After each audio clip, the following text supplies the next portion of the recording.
Programang ito ay rated SPG. Striktong patnubay at gabay ng magulang ang kailangan. Maaaring may masiselang tema, lengguwahe, karahasan, sexual, horror o droga na hindi angkop sa mga bata.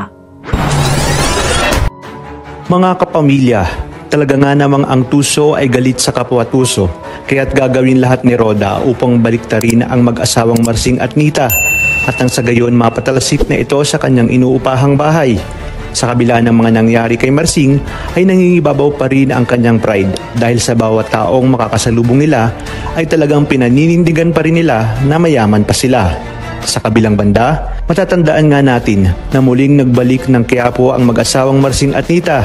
Kaya naman habang naglalakad itong si Nita sa lugar ng Quiapo, hindi naman inaasahan na nakita nito si Tanggol.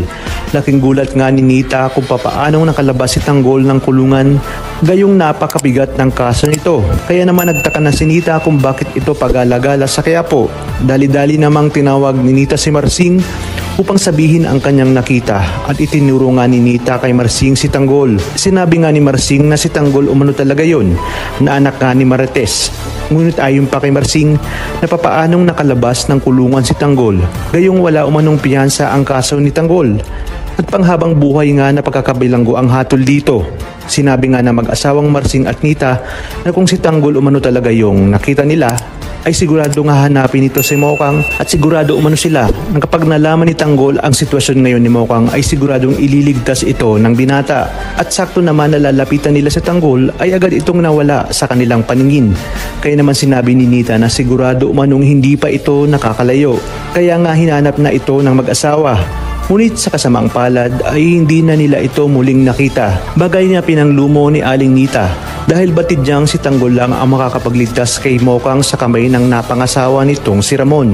Dahil noong paman umano ay si Tanggol na ang tagapagligtas ni Mokang kapag nalalagay sa pahamak ang kanilang anak.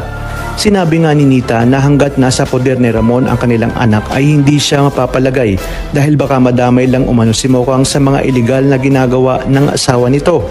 Samantala hindi pa din nawawala sa isip nila kung bakit nakalaya itong si Tanggol, ngunit hindi na umano ito mahalaga. Ang importante umano ay masabi nila kay Tanggol ang kalagayan ni Mokang upang mailigtas ito. Talaga nga namang baliktad na ang mundo dahil ang taong noon ay halos ayaw nilang lumapit kay Mokang ay siya naman ngayong hinahanap nila upang iligtas ang kanilang anak sa kamay ng napangasawa nitong si Ramon. Ngunit isang malaking palaisipan nga kung ano ang gagawin ni Ramon kay Tanggol sa oras na malaman niyang iniligtas nito si Mokang, lalo pa pagharap-harapan niya nang nakita ito na kamukhang-kamukha niya. Magpapaubaya kaya si Ramon alang-alang sa kanyang anak na si Tanggol? Mapapatawad din kaya siya ni Tanggol sa oras na malaman ni Tanggol ang lahat ng ginawa ni Ramon kay Mokang, lalo pa ang pananakit at pagkulong niya dito? Kaya naman kapamilya, pakatutukan natin ang mas kapanapanabik na tagpo dito lang sa pambansang teleserye ng Sambayanan, ang FPJ's Batang Quiapo.